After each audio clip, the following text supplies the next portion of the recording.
मार्का हक में पाक बहरिया ने जबरदस्त अज़्म, मुज़ाहमत और ऑपरेशनल तैयारी का मुजाहरा किया। सरबराह पाक बहरिया।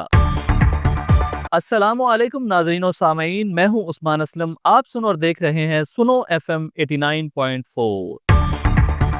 Chief of naval staff admiral Naveed Ashraf ने कहा है कि पाकिस्तान बहरिया बहरी सरहदों के मौसर दिफा की अदायगी की अपनी बुनियादी जिम्मेदारियों की अदायगी के साथ साथ मुल्क के बहरी शोबे की तरक्की के लिए पुरअज़्म है। यौम बहरिया के मौका पर अपने पैगाम में एडमिरल नवीद अशरफ ने कहा कि पाकिस्तान नेवी एक अहम स्टेक होल्डर की हैसियत से मुल्क की ब्लू इकोनॉमी की वसी तर सलाहियत से फायदा उठाकर पायदार इक्तसादी तरक्की को फरोग दे रही है और मुल्क के लिए भारी मुआशी फवायद फराहम कर रही है। एडमिरल नवीद अशरफ ने बताया कि इस मकसद के तहत दूसरी Pakistan international maritime exhibition and conference रवां साल 3 ता 6 नवंबर कराची एक्सपो सेंटर में मुनकिद की जा रही है, जिसमें आलमी स्टेक होल्डर को मदऊ किया जा रहा है ताकि वो पाकिस्तान की बहरी मईशत में सरमायाकारी करें और खिते के मैरीटाइम मंजरनामे को तब्दील करने में किरदार अदा करें। एडमिरल नवीद अशरफ ने कहा कि मार्का हक में पाक बहरिया ने अपने शानदार माजी की कुर्बानियों को बुनियाद बनाकर जबरदस्त अज़्म, मुज़ाहमत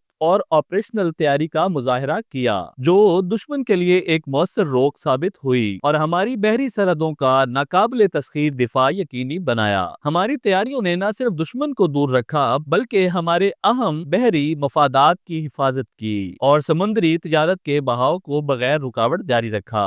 उन्होंने कहा कि जो कौमें अपने तारीखी संगे मील को याद रखती हैं वही अपनी खुद मुख्तारी और सालमियत की हिफाजत के लिए हमेशा तैयार और बाअज़्म रहती हैं। 8 सितंबर का दिन भी ऐसी ही एक यादगार अलामत है जो हमारे बहरी हीरोज की बहादुरी का मजहर है और आने वाली नस्लों के लिए मशअले राह है। एडमिरल ने ऑपरेशन सोमनाथ का भी खुसूसी जिक्र किया, जो पाक बहरिया की जुर्रतमंदी की बेहतरीन मिसाल है।